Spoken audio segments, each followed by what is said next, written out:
मोटी चोंच वाले, अगर तूने इस अमरूद की तरफ देखा भी तो तेरी खैर नहीं होगी। ये अमरूद मेरा है। ऐसे कैसे तुम्हारा है? मैं यहाँ पहले आया था। परंतु इस अमरूद को पहले मैंने देखा था। ये मेरा है। मैं भी देखती हूँ कि तू इस अमरूद को कैसे लेकर जाता है। ऐसा कहकर गोरी उस अमरूद की तरफ बढ़ती है और तोता भी गोरी को मारने उसकी तरफ बढ़ता है। दोनों की खूब लड़ाई होने लगती है। मिट्ठू तोता भी इस बार जीत पर आ जाता है। शोर सुनकर रानो चिड़िया भी वहाँ आ जाती है। गोरी बहन, तोते भैया, ये आप दोनों क्यों मार रहे एक दूसरे को? छोड़ो, जल्दी छोड़ो एक दूसरे को। रानो बहन, ये गोरी हर किसी पर अपना रौब झाड़ती है। जब देखो किसी न किसी से लड़ने को तैयार रहती है। तूने मुझे मारा? तेरी इतनी मजाल, मोटी चोंच वाले। अगर अब मैंने तुझसे बदला ना लिया तो मेरा नाम भी गोरी नहीं। ऐसा कहकर गोरी वहाँ से चली जाती है। तोते भैया, आप तो जानते हैं गोरी की आदत कि वो कितनी लड़ाकी है। ना जाने अब वो आपके साथ क्या करेगी। रानो बहन, मैं भी इस गोरी को नहीं छोड़ूंगा। समझती क्या है खुद को? जो करना है कर ले। मैं अब इससे डरने वाला नहीं।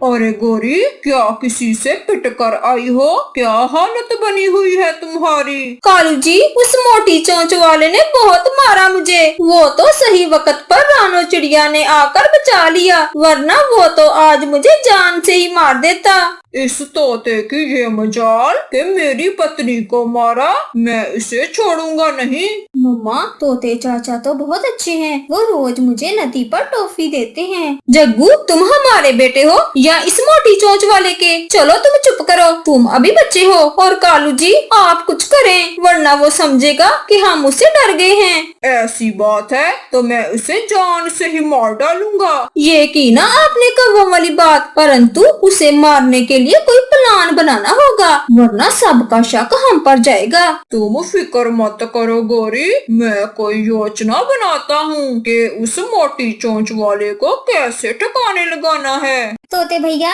एक अमरूद के लिए इतना लड़ने की क्या जरूरत थी? बिना वजह आपने उस गोरी से पंगा ले लिया। रानो बहन, अब बात बहुत आगे बढ़ चुकी है। अब मैं भी चुप नहीं बैठूंगा। अब आप भोजन की तलाश में अकेले मत जाना। वो कुछ भी कर सकती है आपके साथ। वो ऐसे बातें कर ही रहे थे कि वहाँ जग्गू आ जाता है। मिठू अंकल, मेरे मम्मी पापा आपको जान से मारने वाले हैं। मम्मी पापा मिलकर कोई योजना बना रहे हैं। देखा तोते भैया, जिस बात का डर था वही हुआ। अब आप अपने घर चले जाएं और घर से बाहर बिल्कुल मत निकलना। आपकी जान को खतरा है। जग्गू बेटा, आपकी मम्मा एक अमरूद के लिए मुझसे लड़ पड़ी और अब मेरी जान की दुश्मन बनी हुई है। मिठू अंकल, मम्मा बहुत गुस्से में हैं। वो आपको मार डालेंगी। ऐसा कहकर जग्गू अपने घर चला जाता है। जग्गू बेटा, तुम कहाँ गए थे?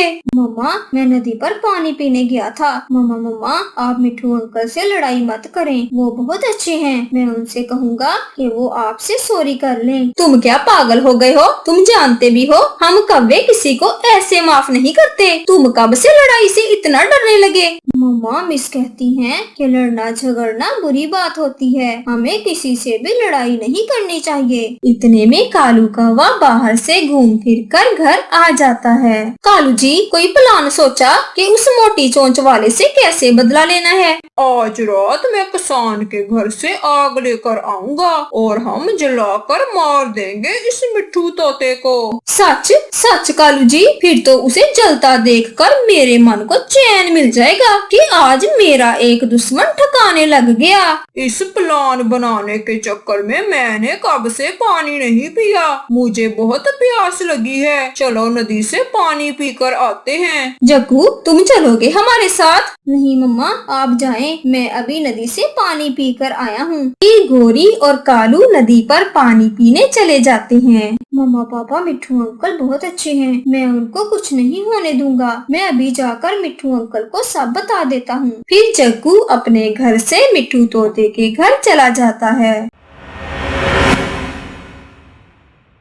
अंकल आज रात आप कहीं और चले जाएं। आज रात मम्मा पापा मिलकर आपके घर को आग लगाने वाले हैं। मिठू अंकल आपकी जान को खतरा है। जग्गू बेटा, ये तुम क्या कह रहे हो? मेरी बात का विश्वास करें, मैंने खुद अपने कानों से सुना है। वो आपको मारने की बातें कर रहे थे। आज रात आप अपने घर में मत सोना। जग्गू बेटा, आप बहुत अच्छे हो कि आपको अच्छे बुरे का एहसास है। अब आप घर जाओ जग्गू बेटा, मैं आज रात रानो चिड़िया के घर जाकर सो जाऊंगा। ऐसा कहकर जग्गू वहाँ से चला जाता है। मिठू तोता रानो चिड़िया के दरवाजे पर दस्तक देता है। अंदर आ जाएं, दरवाजा खुला है। रानो बहन, बहुत बुरा होने वाला है मेरे साथ। क्या हुआ मिठू भैया, आप इतना परेशान क्यों हैं? क्या बुरा होने वाला है आपके साथ? अभी अभी जग्गू आया था रानो बहन, और वो बता के गया है कि कालू और गौरी मिलकर आज रात मेरे घर को आग लगाने वाले हैं। क्या आग? मुझे पहले ही पता था कि गौरी बदला लिए बिना अब चैन से नहीं बैठेगी। आपने बहुत अच्छा किया जो आप यहाँ आ गए। जंगल में रात भी हो जाती है और कालू पास वाली बस्ती में जाकर एक पेड़ पर बैठ जाता है। जा जा बुढ़िया उठ जा, मुझे थोड़ी सी आग उठानी है। और जैसे ही वो बुढ़िया माजी चूल्हे के पास से दूर जाती है, कालू कौवा तुरंत एक जलती हुई लकड़ी उठाकर वहाँ से भाग जाता है। वो सीधा अपने घर गौरी को लेने जाता है।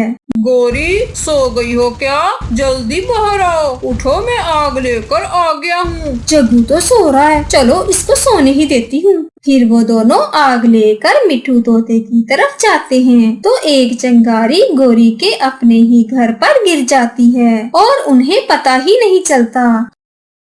कालू जी, अब जल्दी से मेरे दुश्मन के घर पर आग लगा दो। कालू कौवा मिठू के घर को आग लगा देता है। हमारा दुश्मन मर गया गौरी, और अब किसी को पता भी नहीं चलेगा कि आग कैसे लगी। फिर वो दोनों वहाँ से वापस अपने घर जाते हैं। वो अपने घर से थोड़ा दूर ही होते हैं कि उन्हें अपना घर जलता हुआ दिखाई देता है, क्योंकि वो छोटी सी चिंगारी जो जलती लकड़ी से टूटकर गिरी थी, वो हवा से भड़क उठी थी और कौवों का घर पूरा जल चुका था।